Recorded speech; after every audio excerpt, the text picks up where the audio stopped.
আমরা ধরেন আমি আপনাকে বললাম যে আমি এখন চলে যাব, এরপরে যখন আমি আপনাকে বললাম যে আমি এখন যাব না, আরও কিছুক্ষণ আছি, তাহলে প্রিভেইল করে কোনটা? পরেরটা।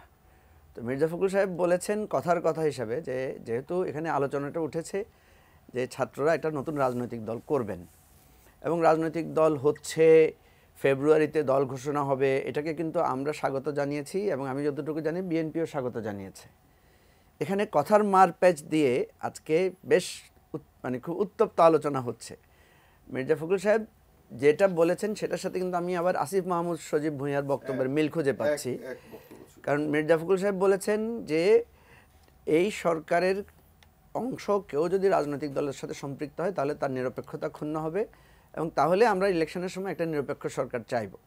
এবং এরপরে বলছেন এখন পর্যন্ত ওনার কাছে মনে হচ্ছে না যে এই সরকারের কোনো নিরপেক্ষতা ক্ষুণ্ণ হয়েছে। আবার আসিফ মাহমুদ বলছেন, মাননীয় উপদেষ্টা, উনি বলছেন যে আমরা যদি আমাদের মধ্য থেকে কেউ যদি রাজনৈতিক দলে যোগ দেয় তাহলে সে সরকার থেকে বেরিয়েই যোগ দিবে।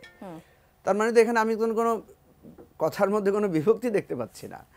এটা যখন আমাদের বিভিন্ন সময় আলোচনা হয়েছে সেখানে আমরা বলেছি যে আপনারা যারা সরকারে আছেন রাজনৈতিক দল গঠনে আপনাদের থাকা দরকার যদি থাকতে হয়, কারণ আপনাদের একটা বিরাট ভূমিকা এবং পরিচিতি তৈরি হয়েছে এবং একটা রাজনৈতিক দল তৈরি করার কিন্তু অনেকগুলো হার্ডেলস আছে, অনেকগুলো কনফ্লিক্ট আছে।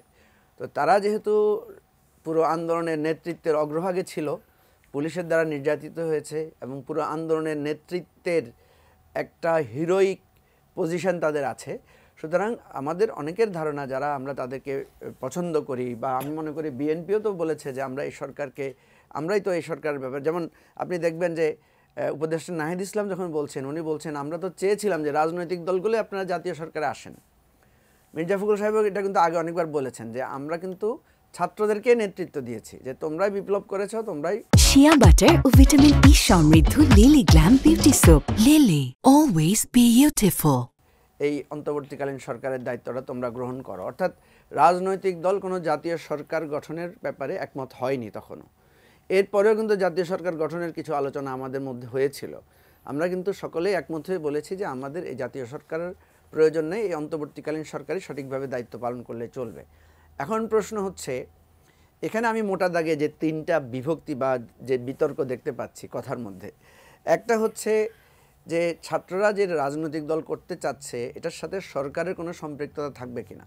তো এটা তো এখন পর্যন্ত কেউ বলছে না থাকবে, ওরাও বলছে থাকবে না, তাহলে এটা নিয়ে তো বিএনপির আপত্তি নাই। কিন্তু বিএনপির উষ্মা আছে, বিএনপির উষ্মা না শুধু অন্যান্য রাজনৈতিক দলেরও অনেকের উষ্মা আছে যে যদি সরকারের সাথে সম্পৃক্ততা থাকে। এখানে কিন্তু নাহিদ ইসলাম কিছু ভালো কথা বলেছেন, যে উনি বলেছেন যে দেখেন আমরা কিন্তু বেশিরভাগ ক্ষেত্রেই সরকারের বিভিন্ন ক্ষেত্রে নিয়োগের ক্ষেত্রে বিএনপিকে প্রাধান্য দিয়েছে, অর্থাৎ বিএনপির সুপারিশকৃত লোকেরাই কিন্তু সরকারে আছে।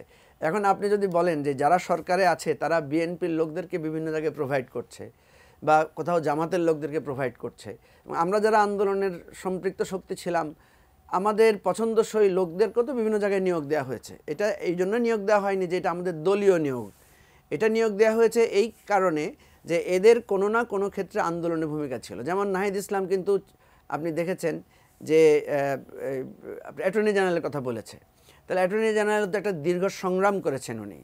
আমাদের আপনার মনে থাকার কথা যে চিফ প্রসিকিউটর হিসাবে তাজুল ইসলাম সাহেবকে নিয়োগ দেওয়া হয়েছে, উনি আন্দোলনকালীন সময়ে এই যারা নির্যাতিত হয়েছে, নিপীড়িত হয়েছে তাদের জন্য কিন্তু একটা আইনি সেল করে উনি এই আইনি সেলের প্রধান ছিলেন। এরা সবাই আন্দোলনের বিভিন্ন ক্ষেত্রে ভূমিকা রেখেছেন বলেই তাদেরকে সেখানে বিভিন্ন পদে তাদেরকে দেওয়া হয়েছে। এবং সচিবালয়ে যাদেরকে নিয়োগ দেওয়া হয়েছে আমরা দেখছি যে তারা দীর্ঘ সময় ধরে নির্যাতিত ছিলেন, বঞ্চিত ছিলেন, অবহেলিত ছিলেন, তাদের বিরুদ্ধে নানা রকমের হয়রানি করা হয়েছে। তাহলে এই জায়গাটায় আমরা যদি দলীয়ভাবে দেখি যে বর্তমান সরকার যারা অন্তর্বর্তীকালীন সরকার ক্ষমতায় আছে, পলিটিক্যালি যদি আপনি দেখেন তাহলে বেশি বেনিফিটেড কিন্তু BNP, and next to the BNP আপনি দেখবেন হয়তো জামাত বা অন্যান্য আরও দলের লোকেরা আছেন। সুতরাং আমি যেটা মনে করি যে এই বিতর্কের মধ্য দিয়ে যে সমস্যাটা তৈরি হচ্ছে সেটা হলে এটাকে আমি আননেসেসারি একটা ডিবেট হিসেবে দেখি, এবং আমি মনে করি একটা কথাকে অনেক গুরুত্বপূর্ণ হিসেবে দেখিয়ে এই বিতর্কটা তৈরি করা হয়েছে। যদি আপনি যদি এখন অন্তর্বর্তীকালীন সরকারের লোকদেরকে জিজ্ঞেস করেন যে আচ্ছা আপনারা যদি বিতর্কিত হন আপনাদের দ্বারা একটা প্রপার ইলেকশন কন্ডাক্ট করা সম্ভব কিনা, ওনারাও তো বলবেন যে না এটা সম্ভব না।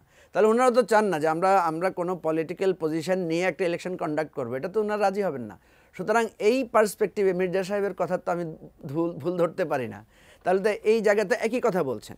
সুতরাং আমি মনে করি যে এখানে কথাকে বাড়িয়ে বিতর্কটা তৈরি করা হয়েছে এবং ভালো করে পড়লে ভালো করে বুঝলে আমি মনে করি এখানে খুব বেশি বিতর্ক নাই।